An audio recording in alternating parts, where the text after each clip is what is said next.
Hebreos capítulo 10 versos del 1 al 25. Porque la ley, teniendo la sombra de los bienes venideros y no la imagen misma de las cosas, nunca puede, por los mismos sacrificios que se ofrecen continuamente cada año, hacer perfectos a los que se acercan.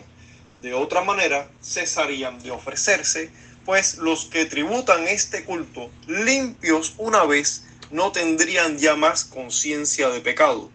Pero en estos sacrificios cada año se hace memoria de los pecados, porque la sangre de los toros y de los machos cabríos no puede quitar los pecados. Por lo cual, entrando en el mundo, dice: sacrificio y ofrenda no quisiste, mas me preparaste cuerpo. Holocaustos y expiaciones por el pecado no te agradaron.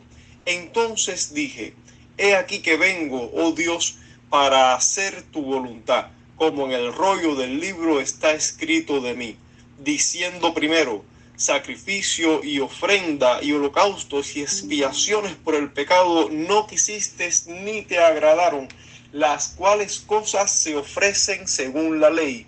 Y diciendo luego: he aquí que vengo, oh Dios, para hacer tu voluntad, quítalo primero para establecer esto último. En esa voluntad somos santificados mediante la ofrenda del cuerpo de Jesucristo, hecha una vez para siempre.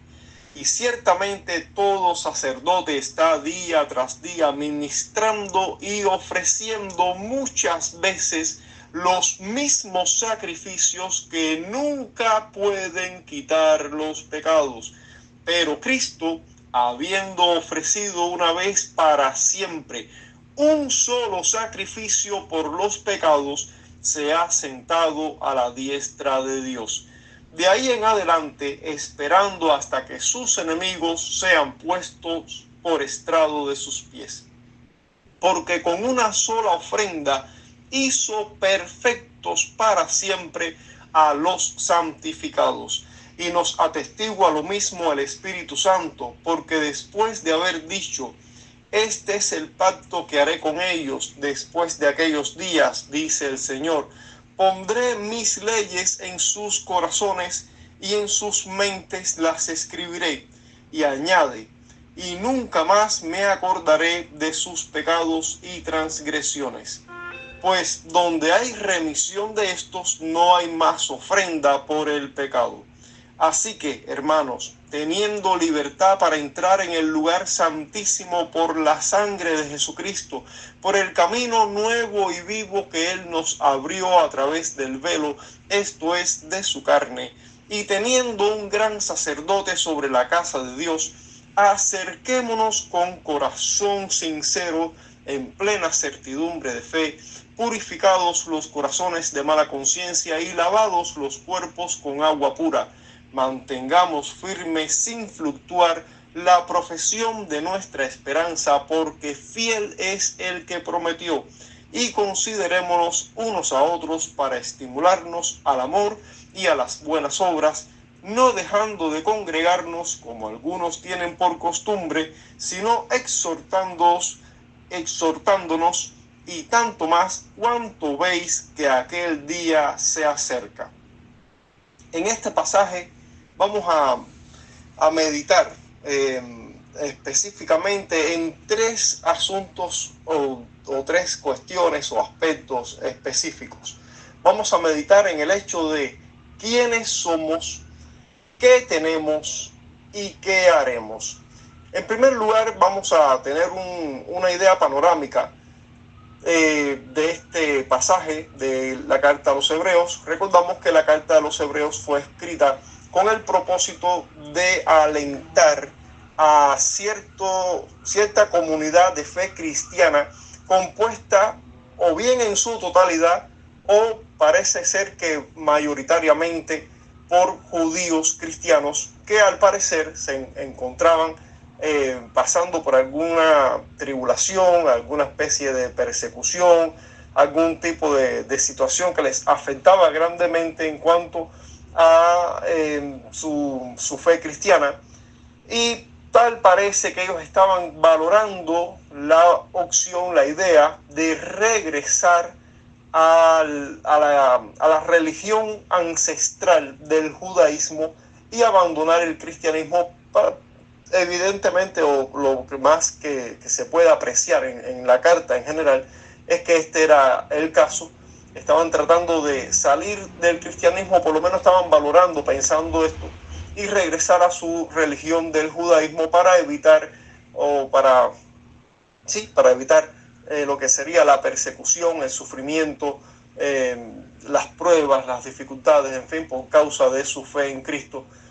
Y entonces el autor de esta carta pues les está exhortando a que se mantengan firmes en su fe cristiana y que no piensen en regresar atrás, porque lo que significaría regresar nuevamente al judaísmo sería regresar a un sistema de religión que en sí mismo no tiene el poder para cambiar la realidad espiritual y para satisfacer la necesidad espiritual que tiene cada persona, que tiene cada individuo en este mundo, que es la de el perdón de los pecados y la reconciliación con Dios.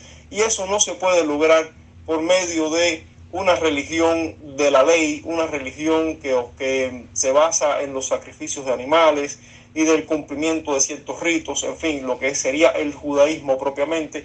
No puede satisfacer las demandas de la justicia de Dios y no puede eliminar el problema del pecado en los que participan de estos cultos.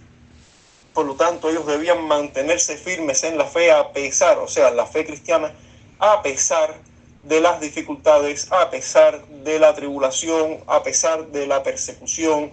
Debían mantenerse firmes porque ellos estaban en la verdadera fe que sí podía solucionar, que sí podía, no decimos, no diríamos podía, sino que sí puede, que sí pudo para ellos y que sí puede igualmente para nosotros solucionar ese problema del pecado, ese problema de la enemistad con Dios, ese problema de nuestra necesidad de reconciliación con Dios. Eso sí se puede lograr en la fe cristiana gracias al sacrificio de Cristo, gracias a la obra redentora de Cristo a nuestro favor.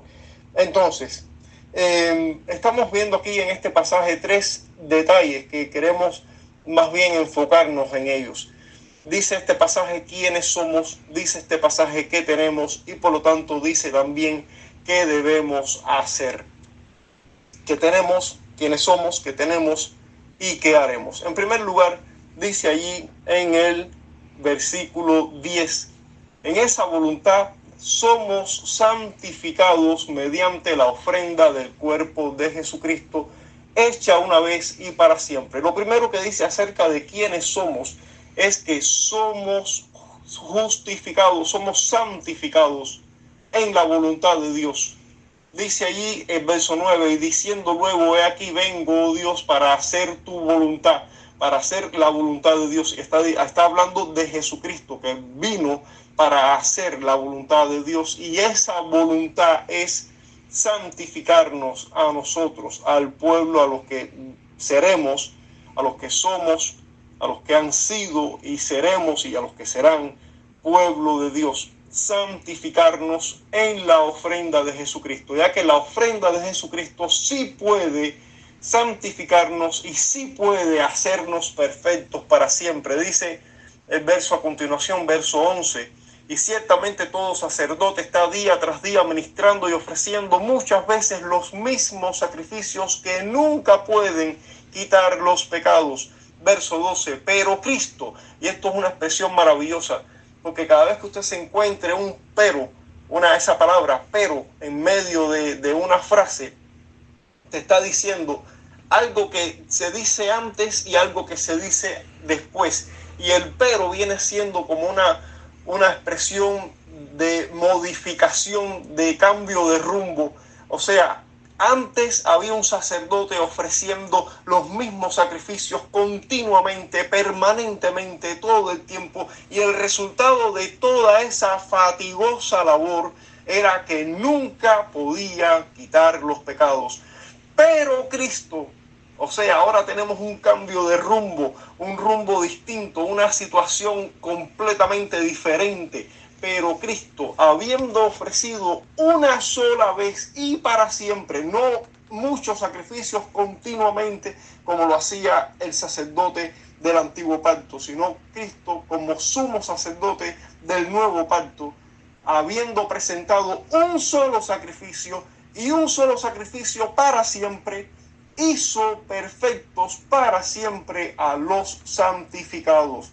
Eso es lo que nos dice la palabra de Dios. Pero Cristo, habiendo ofrecido una sola vez un solo sacrificio por los pecados, se ha sentado a la diestra de Dios, y de ahí en adelante esperando hasta que sus enemigos sean puestos por estrado de sus pies, porque con una sola ofrenda, con la única ofrenda de su único sacrificio, hizo perfectos para siempre a los santificados. Pero si vemos el verso 4 que leímos anteriormente, dice que la sangre de los toros y de los machos cabríos no puede quitar los pecados. No hay forma, porque dice que esa sangre de esos animales lo único que hacían era recordar, hacer memoria continua de los pecados año tras año, y no podían perfeccionar a nadie, no podían hacer perfectos a los que participaban de ese culto, a los que tributan ese culto, no pueden perfeccionarse por ellos. Pero dice que Jesús, por una sola ofrenda, hizo perfectos para siempre a los santificados. Entonces, tenemos aquí una gran noticia, una gran noticia. ¿Quiénes somos? Somos santificados y somos hechos perfectos para siempre. Ahora, vamos a entender un detalle aquí. Cuando dice que somos hechos perfectos para siempre, no es que nosotros en este momento de ahora mismo, este momento en el que nos encontramos viviendo ahora en nuestra vida actual, no es que nosotros en este tiempo hayamos alcanzado ya esa perfección absoluta, no es que estemos en ese nivel, digámoslo así. Sin embargo, el texto bíblico dice que con una sola ofrenda Cristo hizo perfectos a los santificados y los hizo perfectos para siempre. Debemos entender algo, y es que eso es lo que Dios ve como resultado final. O sea, para Dios ese es el resultado final. Hacia ahí nos dirigimos todos los que hemos sido santificados por la ofrenda de Jesucristo. Por causa de esa ofrenda de Jesucristo, todos los que hemos sido santificados terminaremos en esa perfección absoluta, terminaremos en esa condición de perfección permanente y absoluta. No habrá un ápice de mancha, de arruga, de nada que contamine nuestra vida delante de la presencia de Dios. Toda mancha, toda arruga, toda situación deshonrosa será eliminada permanentemente y para siempre y perfectamente. A ese punto nos dirigimos, a ese punto llegaremos. No lo somos en este momento, pero lo seremos. Y Dios lo ve como si ya lo fuéramos, porque es imposible que esa obra de Dios no se cumpla. Es imposible que algo pueda impedir el cumplimiento final de esa obra de Dios en aquellos por quienes Cristo murió. Por lo tanto, esa es una razón también para entender que la salvación es algo permanente, es algo seguro, es algo que tiene total garantía. O sea, nadie que sea santificado por la sangre de Cristo puede perderse, porque lo que el testimonio bíblico dice es que con una sola ofrenda Cristo hizo perfectos para siempre a los santificados. Entonces, sigue diciendo el pasaje: y nos atestigua lo mismo el Espíritu Santo, porque después de haber dicho: este es el pacto que haré con ellos después de aquellos días, dice el Señor, pondré mis leyes en sus corazones y en sus mentes las escribiré, y añade: y nunca más me acordaré de sus pecados y transgresiones, pues donde hay remisión de estos, no hay más ofrenda por los pecados o por el pecado. Hay un pasajes paralelos, como lo encontramos en Efesios capítulo 1, verso 7, dice que hablando de Cristo, dice que en Él, en Cristo, tenemos redención por su sangre y el perdón de los pecados según las riquezas de su gracia. Y dice Colosenses capítulo 1, verso 14, en quien tenemos redención por su sangre, el perdón de los pecados.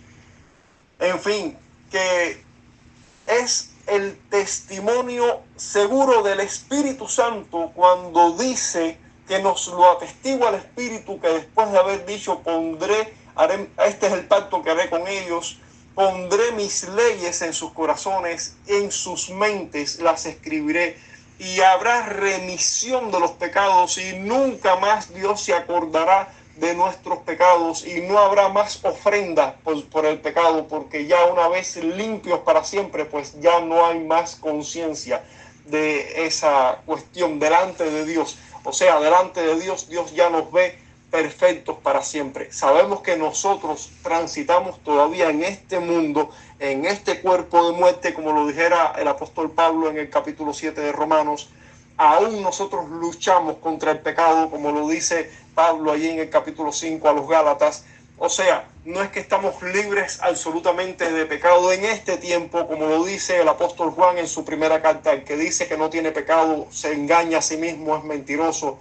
En fin, sí tenemos ese problema todavía, pero no vivimos en la práctica continua y habitual y en el sometimiento a esa naturaleza pecaminosa, sino que ahora somos santificados y ahora tenemos, porque ya vimos lo que somos santificados, pero además ahora tenemos libertad. Ahora, ¿libertad de qué? Libertad para qué, dice la palabra de Dios allí en este pasaje. Añade, nunca más me acordaré de sus transgresiones. Así que, hermanos, verso 19, teniendo libertad para entrar en el lugar santísimo por la sangre de Jesucristo, por el camino nuevo y vivo que Él nos abrió a través del velo, esto es, de su carne. Dice, teniendo libertad. ¿Pero libertad para qué? Libertad para entrar en el lugar santísimo. O sea, es libertad para caminar con Cristo y en Cristo hacia la presencia de Dios, hacia el lugar de la santidad de Dios, hacia el lugar de la presencia de la santidad de Dios, para vivir en santidad.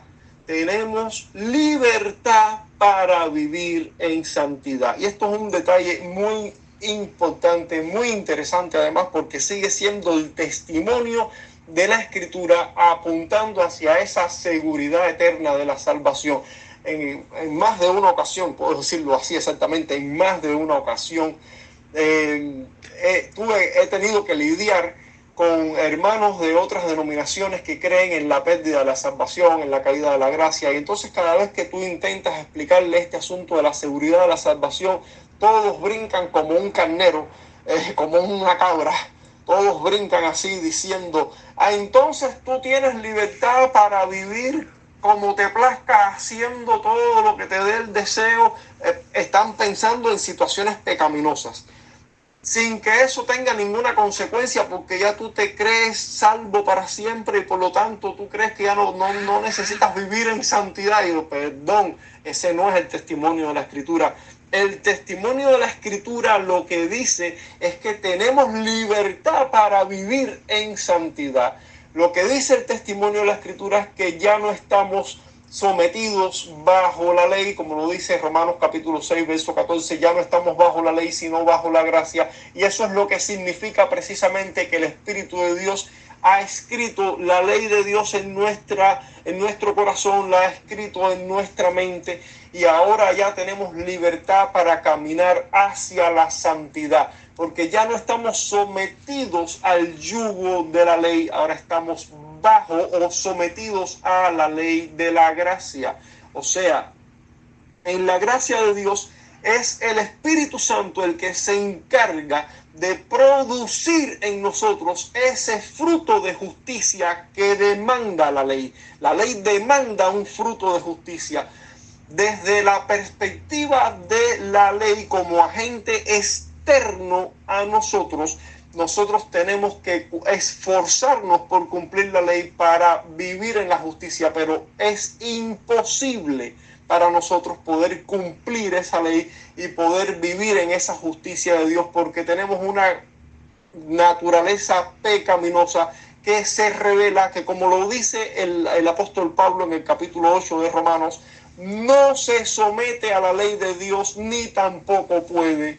Entonces, no es posible obedecer la ley como un agente externo que solamente lanza sus demandas sobre nosotros. Estando sometidos a la ley, no podemos vivir en esa demanda de justicia. Pero ahora, estando bajo la gracia, el Espíritu de Dios escribe su ley en nuestro corazón y escribe su ley en nuestra mente, y lo que está significando es que Él, como agente interno, toma la ley de Dios y produce en nosotros ese fruto de justicia, produce un nuevo corazón, produce nuevos deseos, produce nuevos afectos, de modo que ya tus deseos no son los de rebelarte contra la ley de Dios, sino los de obedecer la ley de Dios. De modo que ahora tienes un camino de santificación progresiva.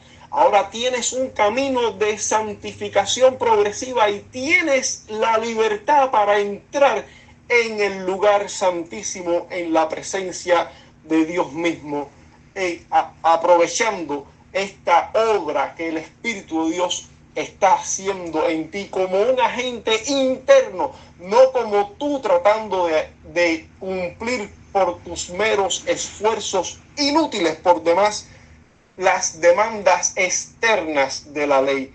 No lo puedes hacer. El Espíritu de Dios, bajo la nueva dispensación de la gracia, opera en ti los frutos de justicia de la ley interiormente, escribiendo esa ley en tu corazón y en tu mente. Pero sigue diciendo que tenemos algo más. Dice el verso 21, y teniendo un gran sacerdote sobre la casa de Dios. ¿Quién es ese sacerdote? Cristo es ese sacerdote. Cristo mismo es ese sumo sacerdote que está sobre la casa de Dios. ¿Cuál es la casa de Dios? La iglesia, el pueblo de Dios. El pueblo de Dios es la casa de Dios y tiene un gran sacerdote sobre la casa de Dios. Y este gran sacerdote está operando, intercediendo delante de Dios con gemidos indecibles, como lo dijera el apóstol Pablo ahí en capítulo 8 de Romanos, en los versos 26, 27. Allí dice que intercede por nosotros constantemente. Allí está el Espíritu de Dios también cumpliendo esta función. Pero Cristo mismo es nuestro sacerdote que se presenta con la ofrenda de su propia sangre para limpiarnos de nuestros pecados, para interceder por nosotros, para mantenernos en la fe.